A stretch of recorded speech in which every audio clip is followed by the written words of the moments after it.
Praise the lord. ఈరోజు దేవుని వాగ్దానము, నా నామము నిమిత్తము మీరు మనుష్యులందరి చేత ద్వేషింపబడుదురు, గాని మీ తల వెంట్రుకలలో ఒకటైనను నశింపదు. మీరు మీ ఓర్పు చేత మీ ప్రాణములను దక్కించుకొందురు. లూకా సువార్త 21వ అధ్యాయము 17వ వచనము, 18వ వచనము, 19వ వచనము. సహోదరి సహోదరులారా, యేసయ్య శిష్యులతో ఈ మాట పలుకుతున్నాడు.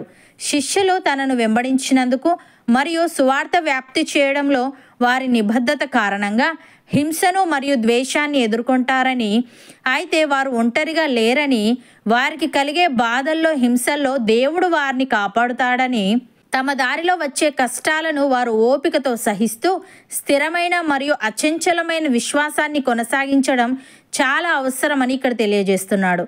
ప్రియులారా, దేవునిపై నమ్మకంతో మరియు ఓర్పుతో తమ విశ్వాసాన్ని కొనసాగించాలని కోరుకునే వారందరికీ ఈ వాక్యం గొప్ప ప్రోత్సాహాన్ని మరియు మార్గదర్శకత్వాన్ని అందిస్తుంది. ముందుగానే యేసయ్య ఈ మాటలు చెప్పడం ద్వారా రాబోయే సవాళ్లకు శిష్యులను సిద్ధం చేస్తున్నాడు. ప్రియులారా, చరిత్ర అంతటా క్రైస్తవులు తమ విశ్వాసం కోసం హింసను ఎదుర్కొంటూనే ఉన్నారు. అయితే వ్యతిరేకత ఎదురైనప్పటికీ సరైన దానికోసం నిలబడడానికి సముఖతతో ఉండాలని, కష్టాలను ఎదుర్కొన్నప్పుడు మనం దేవునిలో మరియు ఆయన వాగ్దానాలలో బలాన్ని పొందగలమని ఇది గుర్తు చేస్తుంది. భక్తుడు ఈ విధంగా అంటున్నాడు: నా సహోదరులారా, మీ విశ్వాసమునకు కలుగు పరీక్ష ఓర్పును పుట్టించినని ఎరిగి మీరు నానా విధములైన శోధనలలో పడినప్పుడు అది మహానందమని ఎంచుకొనుడి. మీరు సంపూర్ణులను అనూనాంగులను ఏ విషయంలోనైనాను కొదవలేని వారునై ఉండునట్లు ఓర్పు తన క్రియను కొనసాగింపనీయుడి అని. ప్రియులారా, మిమ్మల్ని శోధించుటకు మీకు కలుగుచున్న అగ్ని వంటి మహాశ్రమను గూర్చి మీకేదో ఒక వింత సంభవించినట్లు ఆశ్చర్యపడకుడి. క్రీస్తు మహిమ బయలుపరచబడినప్పుడు మీరు మహానందముతో సంతోషించు నిమిత్తము క్రీస్తు శ్రమలలో మీరు పాలివారై ఉన్నంతగా సంతోషించుడి. క్రీస్తు నామము నిమిత్తము మీరు నిందపాలైన ఎడల మహిమ స్వరూపి అయిన ఆత్మ అనగా దేవుని ఆత్మ మీ మీద నిలుచుచున్నాడు గనుక మీరు ధన్యులు. మీలో ఎవడునూ నరహంతకుడుగా గాని, దొంగగా గాని, దుర్మార్గుడుగా గాని, పరుల జోలికి పోవువాడుగా గాని బాధ అనుభవింపతగదు. ఎవడైనను క్రైస్తవుడైనందుకు బాధ అనుభవించిన ఎడల అతడు సిగ్గుపడక ఆ పేరుని బట్టియే దేవుని మహిమపరచవలెను. తీర్పు దేవుని ఇంటి యొద్ద ఆరంభమగు కాలము వచ్చి ఉన్నది. అది మన యొద్దనే ఆరంభమైతే దేవుని సువార్తకు అవిధేయులైన వారి గతి ఏమవును? మరియు నీతిమంతుడే రక్షింపబడుట దుర్లభమైతే భక్తిహీనుడును పాపియు ఎక్కడ నిలుతురు? కాబట్టి దేవుని చిత్త ప్రకారము బాధపడువారు సత్ప్రవర్తన గలవారై నమ్మకమైన సృష్టికర్తకు తమ ఆత్మలను అప్పగించుకొనవలెను. అపోస్తలుడైన పౌలు ఈ విధంగా అంటున్నాడు: నా మట్టుకైతే బ్రతుకుట క్రీస్తే, చావైతే లాభము. అయినను శరీరముతో నేను జీవించుటయే నాకున్న పనికి ఫలసాధనమైన ఎడల నేనేమి కోరుకొందునో నాకు తోచలేదు. ఈ రెంటి మధ్యను ఇరుకునబడి ఉన్నాను. నేను వెడలిపోయి క్రీస్తుతో కూడా నుండవలనని నాకు ఆశ ఉన్నది. అది నాకు మరీ మేలు. అయినను నేను శరీరమునందు నిలిచి ఉండుట మిమ్మును బట్టి మరి అవసరమై ఉన్నది.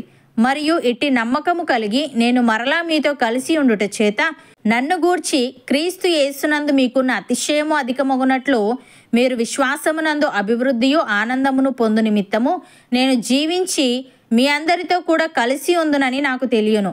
నేను వచ్చి మిమ్మను చూచినను రాకపోయినను మీరు ఏ విషయంలోనూ ఎదిరించు వారికి బెదరక అందరూ ఒక్క భావముతో సువార్త విశ్వాస పక్షమున పోరాడుచు ఏక మనస్సు గలవారై నిలిచి ఉన్నారని నేను మిమ్మును గూర్చి వినులాగున మీరు క్రీస్తు సువార్తకు తగినట్లుగా ప్రవర్తించుడి. అట్లు మీరు బెదరకుండుట వారి నాశనమును మీకు రక్షణయు కలుగుననుటకు సూచన అయి ఉన్నది. ఇది దేవుని వలన కలుగునదే అని. సహోదరి సహోదరులారా, మనము నిరీక్షణ కలిగిన వారమై రక్షింపబడితిమి. నిరీక్షింపబడినది కనబడినప్పుడు నిరీక్షణతో పని ఉండదు. తాను చూచుచున్న దాని కొరకు ఎవడు నిరీక్షించును? మనము చూడని దాని కొరకు నిరీక్షించిన ఎడల ఓపికతో దాని కొరకు కనిపెట్టుదము. అటువలే ఆత్మయు మన బలహీనతను చూచి సహాయము చేయుచున్నాడు. ఏలే మనము యుక్తముగా ఎలాగూ ప్రార్థన చేయవలెనో మనకు తెలియదు గాని ఉచ్చరింప శక్యము కాని మూలుగులతో ఆ ఆత్మ తానే మన పక్షముగా విజ్ఞాపనము చేయుచున్నాడు. మరియు హృదయములను పరిశోధించువాడు ఆత్మ యొక్క మనస్సు ఏదో ఎరుగును. ఏలేనగా ఆయన దేవుని చిత్త ప్రకారము పరిశుద్ధుల కొరకు విజ్ఞాపనము చేయుచున్నాడు. అవును అన్నవారు నాతో పాటు ప్రార్థనలో ఏకీభవించండి. పరిశుద్ధుడా, ప్రేమగల తండ్రి, నీ నామము నిమిత్తము మేము మనుష్యులందరి చేత ద్వేషింపబడదుమని, కానీ మా తల వెంట్రుకలలో ఒకటైనను నశింపదని మేము మా ఓర్పు చేత మా ప్రాణములను దక్కించుకుందుమని నీవు తెలియజేశావు. తని నీకు స్తుతులు. దేవ, మా విశ్వాసమునకు కలుగు పరీక్ష ఓర్పును పుట్టించినని ఎరిగి మేము నానా విధములైన శోధనలలో పడినప్పుడు అది మహానందమని ఎంచుకునే వారంగా ఉండుటకు సహాయము దయచేయమని, మేము సంపూర్ణులమును అనునాంగులమును ఏ విషయంలోనైనాను కొదవలేని వారమునై ఉండునట్లు మాలో ఉన్న ఓర్పును కొనసాగిస్తూ నమ్మకమైన సృష్టికర్తమైన నీకు మా ఆత్మలను అప్పగించుకునే వారంగా ఉండుటకు కృప చూపమని, విశ్వాసమునందు అభివృద్ధియు ఆనందమును పొందే భాగ్యము మాలో ప్రతి ఒక్కరికి నీవే అనుగ్రహించమని యేసుక్రీస్తు నామమున ప్రార్థిస్తున్నాము తండ్రి. ఆమెన్.